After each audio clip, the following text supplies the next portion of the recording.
നിങ്ങൾ Miyawaki Miyawaki എന്ന് കേട്ടിട്ടുണ്ടോ? ബാ അതെന്താ സംഭവം എന്ന് പറഞ്ഞുതരാം.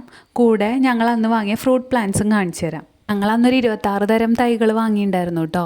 4 തരം മാവും 2 തരം പ്ലാവും ഒക്കെ ഉൾപ്പെടെ. വീടിൻ്റെ സൈഡിൽ വരുന്ന 2 സെൻറ്റോളം സ്ഥലത്ത് എങ്ങനെ കൃത്യമായിട്ട് നടാന്നൊക്കെ ChatGPT എടുത്ത് ചോദിച്ചിട്ടുണ്ടായിരുന്നു. ChatGPT നമുക്ക് കൃത്യമായിട്ട് പ്ലാനിങ് തന്നു കേട്ടോ. പക്ഷേ ഞങ്ങൾ ഇത്ര അടുപ്പിച്ചല്ല നടുന്നത്, കുറച്ചും കൂടി ഗ്യാപ്പ് ഇട്ടിട്ടുണ്ട്.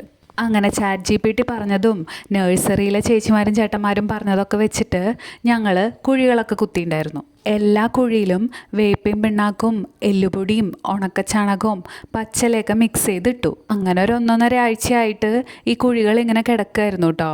അങ്ങനെ ChatGPTയുടെ ഇൻസ്ട്രക്ഷൻ വെച്ചിട്ട് ഞങ്ങൾ തൈകളൊക്കെ ഏകദേശം നടേണ്ട രീതിയിൽ കുഴികളുടെ അടുത്ത് കൊണ്ടുപോയി വെച്ചിട്ടുണ്ട്. ഈ സമയം കൊണ്ട് നമ്മുടെ തൈകളൊക്കെ നമ്മുടെ എൻവയോൺമെൻറ്റായിട്ട് അഡാപ്റ്റ് ആവുകയും ചെയ്യും. ഓരോ ദിവസമായിട്ട് കുറേശ്ശെ തൈകൾ നടാനാണ് ഞങ്ങളുടെ പ്ലാൻ. വീട് പണി കഴിഞ്ഞപ്പോൾ മുതൽ ഇങ്ങനെ തൈകൾ വാങ്ങാനായിട്ട് ഞങ്ങൾ ബഡ്ജറ്റ് ഇടുന്നതാട്ടോ. ഈ മാസമാണ് അതിന് പറ്റിയത്. എല്ലാ തൈകൾക്കും കൂടി ഏകദേശം 5000 രൂപയോളം ആയിട്ടുണ്ടായിരുന്നു. അങ്ങനെ ഇനി നടുന്ന വീഡിയോയും നട്ട് കഴിഞ്ഞിട്ടുള്ള റിസൾട്ടൊക്കെ കാണണ്ടേ? അപ്പോൾ അതടുത്ത വീഡിയോയിൽ.